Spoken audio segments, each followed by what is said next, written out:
Kesepakatan perjanjian tarif 19% untuk produk impor Indonesia ke Amerika Serikat memunculkan sorotan baru. Apalagi kalau bukan syarat transfer data pribadi dari Indonesia ke Amerika Serikat.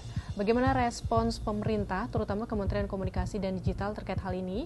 Lagi-lagi, apakah Indonesia dirugikan dengan setoran data ini? Kita bahas ya.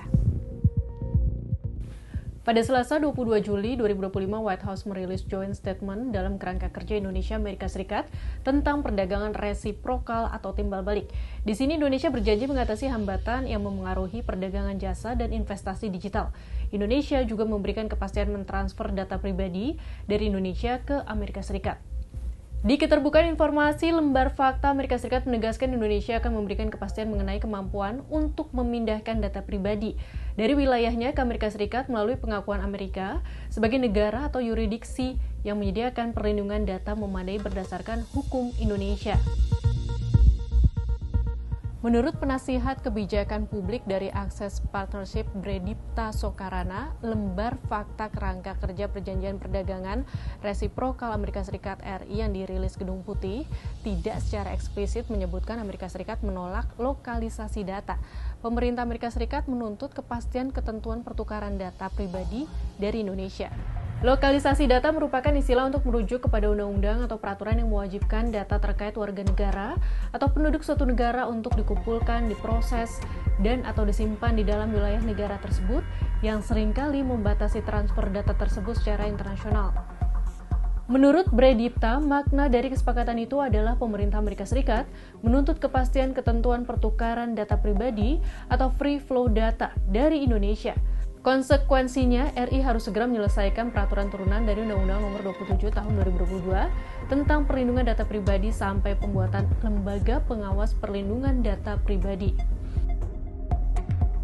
Sementara itu, Sarwoto Atmo Sutarno selaku Ketua Umum Masyarakat Telematika Indonesia mengatakan, dalam perdagangan digital arus data lintas batas negara adalah sumber daya utama yang bernilai jual.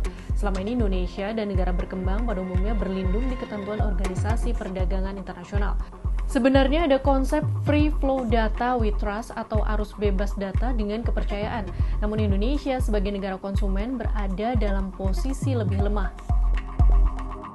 Terkait hal ini, lewat keterangan tertulis, Menkom DG Mutia Hafid menegaskan bahwa finalisasi kesepakatan dagang RI Amerika Serikat bukan bentuk penyerahan data pribadi secara bebas, melainkan menjadi pijakan hukum yang sah, aman, dan terukur dalam tata kelola lalu lintas data pribadi lintas negara. Kesepakatan yang dimaksud justru dapat menjadi dasar legal bagi perlindungan data pribadi warga negara Indonesia ketika menggunakan layanan digital yang disediakan oleh perusahaan berbasis di Amerika Serikat, seperti mesin pencari, media sosial, layanan cloud, dan e-commerce. Mutia juga menambahkan pemindahan data pribadi lintas negara diperbolehkan untuk kepentingan yang sah, terbatas, dan dapat dibenarkan secara hukum, yang mencontohkan aktivitas pemindahan data yang sah antara lain penggunaan mesin pencari seperti Google dan Bing. Selain itu, penyimpanan data melalui layanan cloud computing, komunikasi digital melalui platform media sosial seperti WhatsApp, Facebook, dan Instagram, pemrosesan transaksi melalui platform e-commerce, serta keperluan riset dan inovasi. Menteri Koordinator Perekonomian Erlangga Hartarto menyebut bahwa keputusan tersebut bertanggung jawab. Masuk salah satu klausul untuk penerbangan. Ya, itu kan semua sudah transfer data pribadi yang bertanggung jawab dengan negara yang bertanggung jawab. Itu bagaimana Pak mengevaluasi dan kemenangannya Pak? Melihat kebijakan ini, bagaimana tanggapan sahabat Kompas soal setor data dari Indonesia ke Amerika Serikat yang berkaitan dengan kesepakatan tarif impor 19%?